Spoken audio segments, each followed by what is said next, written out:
Just one sentence, no script, no preparation. And yet, that single sentence quietly shifted the emotional center of Versace's global brand event on January 28th, turning Ding Yuxi from a well-dressed guest into the most talked about presence of the day across Chinese social media. The venue itself reflected everything people associate with an international luxury fashion event.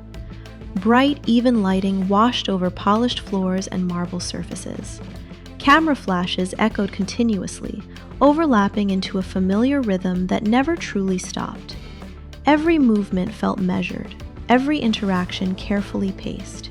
It was elegant, controlled, and visually flawless, an environment designed to minimize uncertainty and maximize visual perfection. Events like this are built on precision. Guests arrive knowing exactly when to step forward, where to stand, how long to pause. Smiles are calibrated, gestures are restrained. Even casual exchanges are shaped by years of experience standing in front of cameras.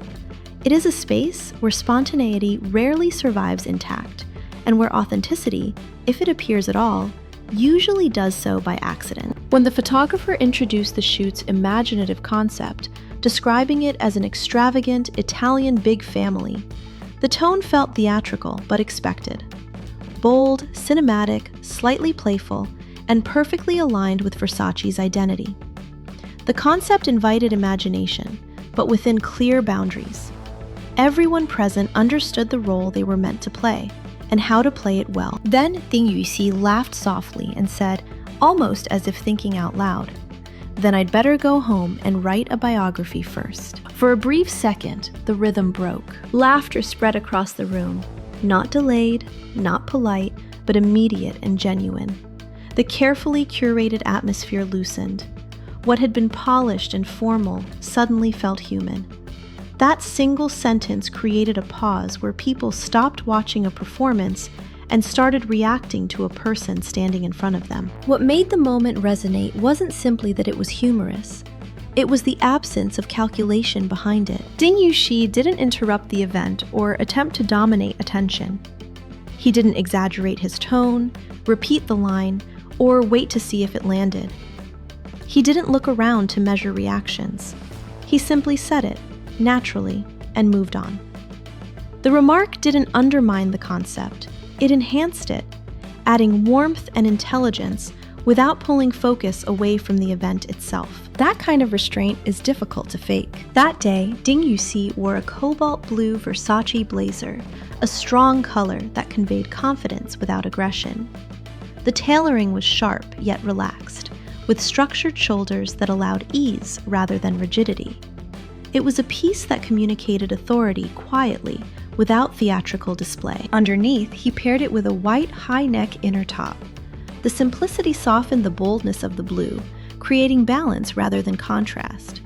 A restrained metallic necklace added a subtle accent, catching light only when he moved. Nothing about the outfit demanded attention, yet nothing felt accidental. The styling worked because it aligned with his presence. What truly stood out was how Ding Yuxi carried himself inside that look. His posture was upright but unforced, shoulders open, movements economical. There was no stiffness, no visible tension in his body. He didn't overpose or exaggerate gestures for the cameras.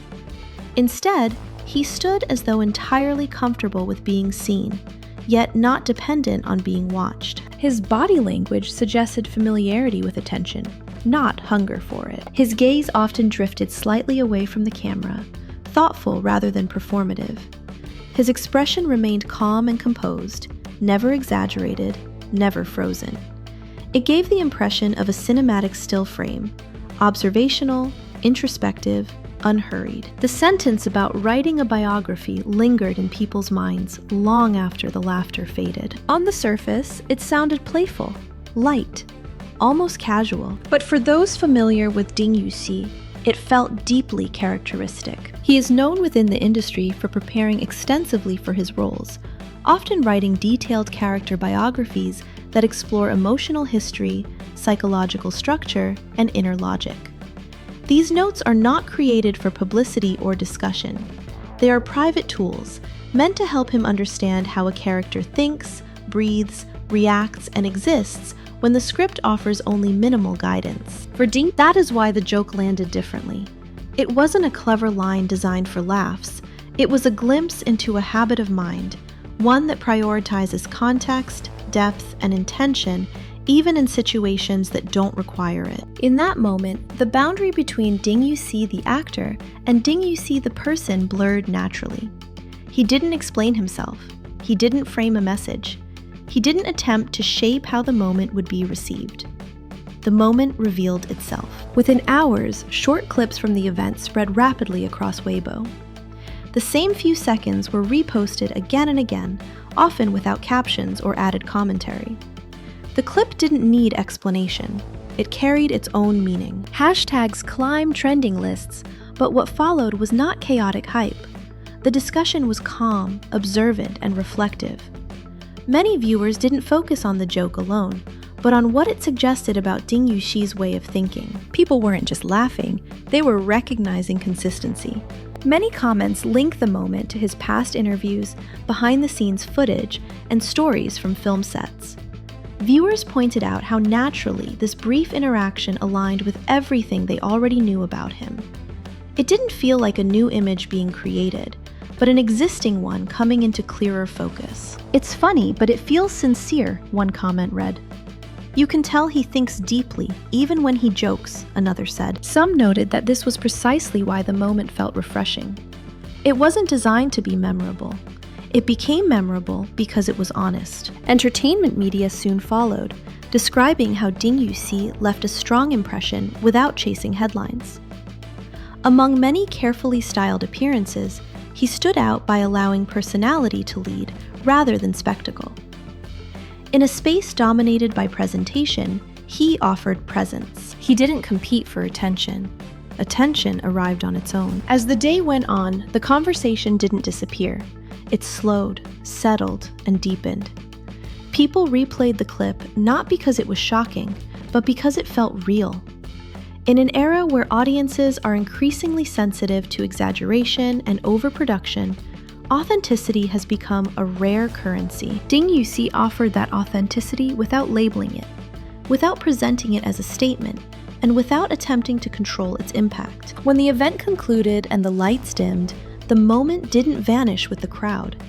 It lingered, not as a dramatic highlight, but as a quiet impression of character. The Versace event didn't redefine Ding Yuxi, it clarified him. It reminded people that behind the composed exterior is someone who approaches every space, whether a film set, a public appearance, or a fashion event, with thoughtfulness, awareness, and respect for the role he is inhabiting at that moment. Sometimes, the moments that travel farthest are not the loudest ones. They are the moments that feel honest, unforced, and quietly revealing. And in a world filled with carefully planned impressions, that kind of honesty has a way of staying with people long after everything else fades.